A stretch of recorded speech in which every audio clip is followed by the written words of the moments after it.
DivaScript. Code like a pro. Hello guys, welcome to डीवास्क्रिप्ट। आज की वीडियो में हम देखेंगे जावास्क्रिप्ट की इंट्रोडक्शन, जो कि हमारे JavaScript A to Z tutorial series की पहली वीडियो है। इस वीडियो में हम बिल्कुल बेसिक से देखेंगे कि जावास्क्रिप्ट क्या है, कहाँ कहाँ यूज़ होती है, और जावास्क्रिप्ट सीखने के बाद आपकी करियर अपॉर्चुनिटीज़ क्या होंगी। और वीडियो के एंड में हम एक छोटा सा जावास्क्रिप्ट का प्रोग्राम भी रन करके देखेंगे। तो चलिए स्टार्ट करते हैं।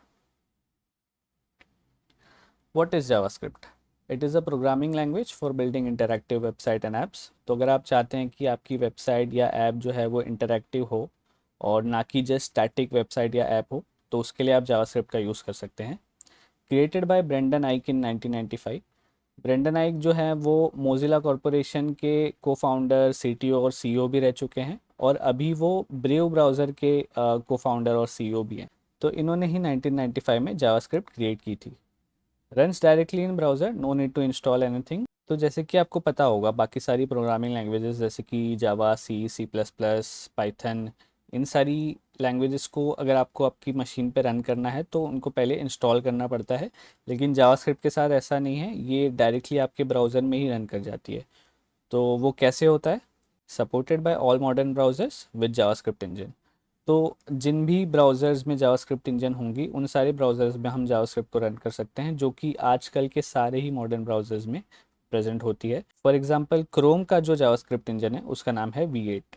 Originally client side only server side framework Node.js was created by Randall in 2009 using Chrome's V8 engine. तो जब जावास्क्रिप्ट इनिशियली बनाई गई थी, वो सिर्फ एक क्लाइंट साइड लैंग्वेज थी, जिसका मतलब है वो सिर्फ एक फ्रंट एंड लैंग्वेज थी। पर जैसे जैसे जावास्क्रिप्ट को पॉपुलैरिटी मिलती गई और बहुत सारे डेवलपर्स जावास्क्रिप्ट को यूज़ करने लगे, तो उन्हें रियलाइज़ हुआ कि ये फ्रंट एंड के लिए तो बहुत अच्छी लैंग्वेज है, लेकिन अगर बैक एंड में भी हम अगर जावास्क्रिप्ट यूज़ कर सके तो कितना अच्छा होगा। तो वैसे ही एक डेवलपर जो है रैंडाल, उन्होंने 2009 में क्रोम के V8 इंजन को यूज़ करके Node.js बनाई, जिसकी मदद से हम जावास्क्रिप्ट को सर्वर साइड पे भी लिख सकते हैं। इसका मतलब ये है कि हम जावास्क्रिप्ट को यूज़ करके बैकएंड एपीआईज भी बना सकते हैं using Node.js। JavaScript is standardised by ECMA international under the name ECMAScript। तो अगर आपने जावास्क्रिप्ट के वर्जन सुने होंगे तो वो कुछ ऐसा होगा, ES6, ES7। तो ES क्या है उसमें? वो ECMAScript है, और ये जो वर्जन्स है वो स्टैंडर्डाइज किए जाते हैं ECMA इंटरनेशनल ऑर्गेनाइजेशन द्वारा। जावास्क्रिप्ट के बहुत सारे वर्जन्स है, और इसके जो ओल्डर वर्जन्स है जैसे कि ES1, 2, 3, 4 और 5, वो ओल्ड जावास्क्रिप्ट है, क्योंकि जब ES6 रिलीज हुआ था तो बहुत सारे नए फीचर्स इंट्रोड्यूस किए गए थे जावास्क्रिप्ट में। तो ES6 और ES6 के बाद के जितने भी वर्जन्स है उसे हम मॉडर्न जावास्क्रिप्ट कहते हैं, और इस सीरीज में भी हम मॉडर्न जावास्क्रिप्ट ही सीखेंगे। तो आगे देखते हैं।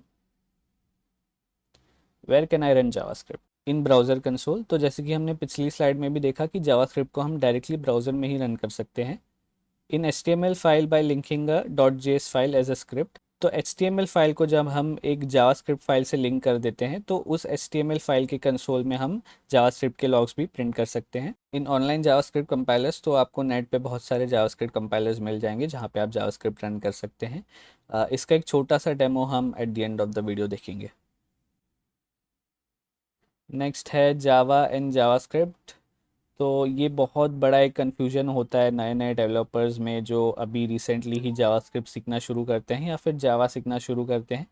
तो उन्हें एक कन्फ्यूजन होता है कि जावा और जावास्क्रिप्ट में कोई लेना देना है या नहीं, या फिर ये एक दूसरे से रिलेटेड है या नहीं। तो जावा और जावास्क्रिप्ट में कोई लेना देना नहीं है, ये एक दूसरे से रिलेटेड बिल्कुल भी नहीं है। जावास्क्रिप्ट में बस जावा का नाम यूज़ हो रहा है। अपार्ट फ्रॉम दैट ये दोनों लैंग्वेजेस बहुत डिफरेंट और इंडिपेंडेंट है। जावास्क्रिप्ट एक अलग लैंग्वेज है, जावा एक अलग लैंग्वेज है, और दोनों अलग अलग डोमेन्स में यूज़ किए जाते हैं। ऐसा भी नहीं है कि सिमिलर डोमेन्स में यूज़ हो रहे हैं। जावास्क्रिप्ट बहुत अलग डोमेन्स के लिए यूज़ होती है, और जावा भी बहुत अपने अपने अलग डोमेन्स के लिए यूज़ होती है।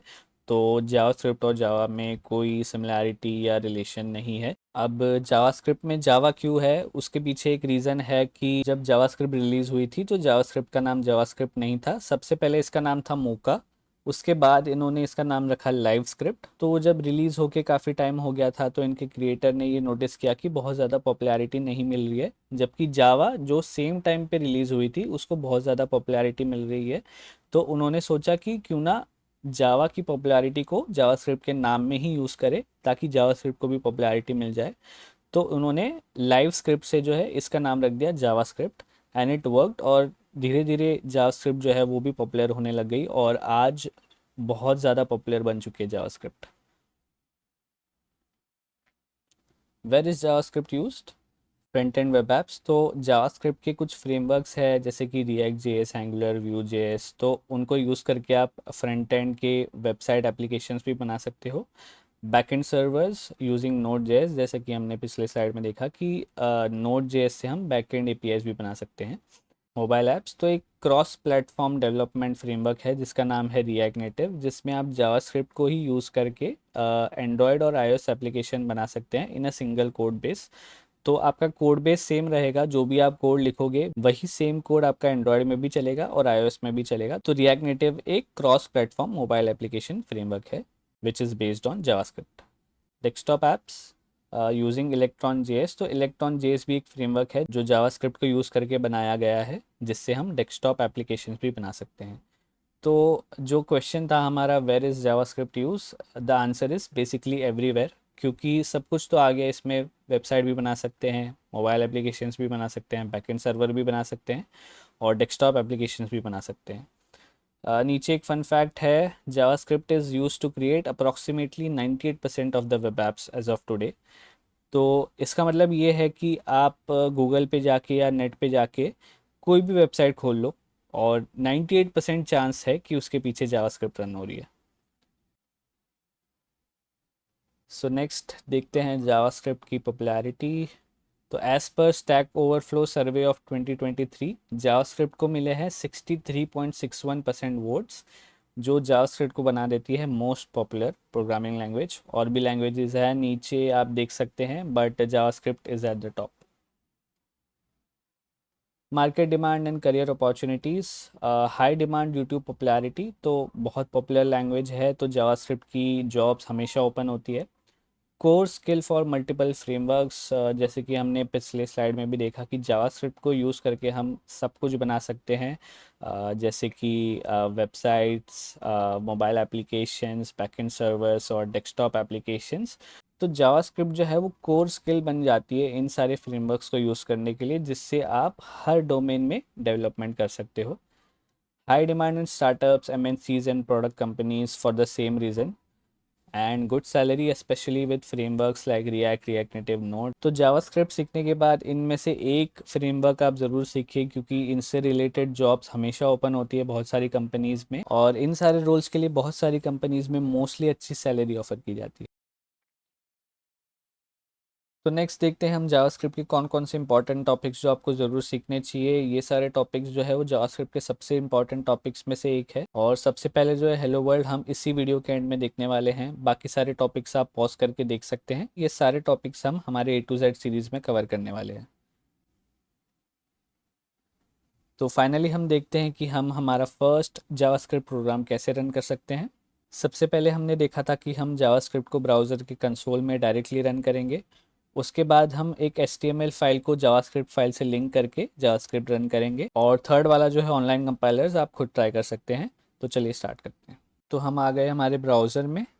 यहाँ पे आप कहीं पे भी कंसोल ओपन कर सकते हैं, चाहे आप किसी भी वेबसाइट पे हो, इट डजेंट मैटर। आपको सिर्फ कंसोल ओपन करना है, वहाँ पे आप जावास्क्रिप्ट रन कर सकते हैं। तो कंसोल ओपन करने का शॉर्टकट है Ctrl+Shift+J, आपका कंसोल डायरेक्टली ओपन हो जाएगा।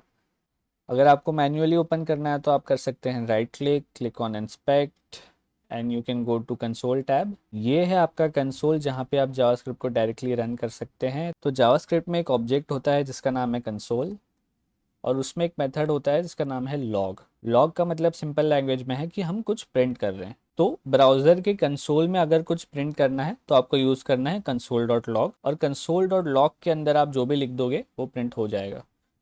तो हम लिखते हैं हेलो वर्ल्ड,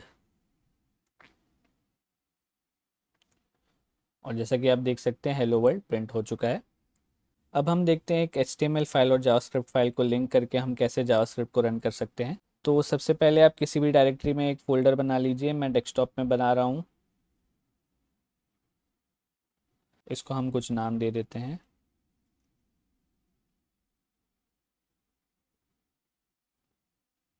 आप किसी भी कोड एडिटर में इस फोल्डर को ओपन कर सकते हैं। मैं यूज़ कर रहा हूँ VS कोड। अगर आपके पास VS कोड नहीं है तो आप डाउनलोड करके इंस्टॉल कर सकते हैं। इसकी लिंक मैं डिस्क्रिप्शन में भी ऐड कर दूँगा। वैसे हम बिना कोड एडिटर के भी इस टास्क को परफॉर्म कर सकते हैं, लेकिन कोड एडिटर से चीज़ें थोड़ी सिंपल और इजी हो जाती है। तो यहाँ पे हम ओपन फोल्डर करेंगे और जो हमने फ़ोल्डर बनाया था उसको ओपन कर लेंगे। यहाँ पे हम दो फाइल्स क्रिएट करेंगे, एक होगी हमारी HTML फाइल और एक होगी जावास्क्रिप्ट फाइल। तो पहली फाइल क्रिएट करते हैं, उसको नाम दे देते हैं index.html। ये एक HTML फाइल है। एक और फाइल बनाते हैं जो कि हमारी होगी script.js। आप फाइल का कुछ भी नाम रख सकते हैं, बस ये ध्यान रखना कि उसका एक्सटेंशन जो है वो .js हो और HTML फाइल के लिए .html हो। तो सबसे पहले आ जाइए हमारी HTML फाइल में। यहाँ पे आप फिल विद टेम्पलेट कर लीजिए, इससे आपको एक basic HTML boilerplate code मिल जाएगा। तो ये जो टाइटल है वो आपके टैब पे जो टेक्स्ट लिखा हुआ आता है वो है। तो हम रेफरेंस के लिए लिख देते हैं हेलो वर्ल्ड इन टैब, और बॉडी के अंदर हम जो भी लिखेंगे वो आपके वेब पेज पे दिखेगा। तो यहाँ पे हम लिख लेते हैं hello world on web page. तो इन सारी चीज़ों में अभी हम डीप नहीं जाएंगे, हमारा अभी मेन फोकस रहेगा कि हम जावास्क्रिप्ट फाइल को कैसे HTML फाइल से लिंक करेंगे। तो वो करने के लिए हम एक स्क्रिप्ट टैग लिखेंगे। स्क्रिप्ट टैग के अंदर हम सोर्स मेंशन करेंगे कि इस स्क्रिप्ट का सोर्स क्या है। तो हमारी फ़ाइल का नाम हम यहाँ पे मेंशन कर देंगे जो कि हमारी जावास्क्रिप्ट फाइल थी। अब हमारी जावास्क्रिप्ट फाइल जो है HTML फाइल से लिंक हो चुकी है। अब हम जावास्क्रिप्ट फाइल में लिखेंगे console.log hello world। तो अगर आप इस HTML फाइल को ओपन करते हैं तो ये ओपन हो जाएगी हमारे ब्राउज़र में। जैसे कि आप देख सकते हैं hello world in tab, hello world on web page. इससे हमारा कोई लेना देना नहीं है, हमें ओपन करना है कंसोल। Ctrl+Shift+J दबा के हमने कंसोल ओपन किया, यहाँ पे प्रिंट हो चुका है हेलो वर्ल्ड जो कि हमने console.log के अंदर लिखा था। आपने एक और चीज़ अगर नोटिस की होगी तो यहाँ पे मैंने लिखा है const message equals to hello world और फिर मैंने लिखा है console.log message। तो यहाँ पे अगर मैं सेम चीज़ लिख दूँ const message equals to hello world और console.log कर दूँ मैसेज, तो इसका रिज़ल्ट हम देखते हैं। पेज को रीलोड कर देंगे, हेलो वर्ल्ड ही प्रिंट हो रहा है। तो ये जो कॉन्स्ट है वो एक वेरिएबल डिक्लेरेशन मेथड है। मैसेज जो है वो एक वेरिएबल नेम है, वहाँ पे आप कुछ भी लिख सकते हैं। जैसे कि यहाँ पे मैंने लिख दिया जे जे जे, कुछ भी लिख दिया। यहाँ पे भी लिख दिया जे जे जे। फाइल सेव कर दी, पेज को रीलोड किया और हमारे पास सेम रिज़ल्ट आ रहा है। ठीक है, यहाँ पे अगर मैंने लिख दिया हेलो वाई वाई वाई और पेज को रीलोड कर दिया तो हमारे पास आ जाएगा हेलो वाई वाई वाई। तो अब हम यहाँ पे क्या कर रहे हैं, जितनी बार भी हम फाइल चेंज कर रहे हैं उतनी बार हमें वेब पेज को रिलोड करना पड़ रहा है नए चेंजेस देखने के लिए। तो अगर आप चाहते हैं कि आप फाइल में कोई भी चेंजेस करो और वो ऑटोमेटिकली वेब पेज को रिलोड कर दे, तो उसके लिए आप एक एक्सटेंशन डाउनलोड कर सकते हैं। यहाँ पर सर्च में आप लिख दीजिए लाइव सर्वर और फर्स्ट वाला एक्सटेंशन आप इंस्टॉल कर लीजिए। तो अब जब आपका एक्सटेंशन इंस्टॉल हो जाए, आप इसी फाइल को ओपन विद लाइव सर्वर कीजिए और पुराने सर्वर को क्लोज कर दीजिए। यहाँ पे फिर से आप कंसोल ओपन कीजिए। तो यहाँ पे जैसे कि आप देख सकते हैं लाइव रिलोड अनेबल्ड आ चुका है। अब हम ट्राई करते हैं फाइल में कोई चेंजेस करने की। यहाँ पे हम कर देते हैं TTT। तो जैसा कि आप देख सकते हैं हेलो TTT आ चुका है।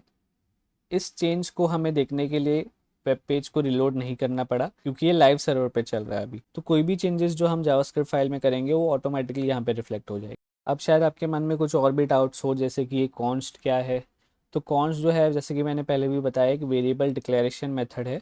जैसे कॉन्स्ट है वैसे वेर भी होता है। तो var J J J equals to hello TTT करके मैंने अगर फाइल सेव कर दी तो भी हमें सेम रिजल्ट मिलेगा। एक और वेरिएबल डिक्लेरेशन मेथड है जिसका नाम है लेट। अगर मैंने फाइल सेव कर दी तो भी हमें सेम रिजल्ट मिलेगा। तो ये कॉन्स, लेट और वेयर जो है वेरिएबल डिक्लेरेशन मेथड्स है। इसके बारे में डिटेल में हम नेक्स्ट वीडियो में सीखेंगे।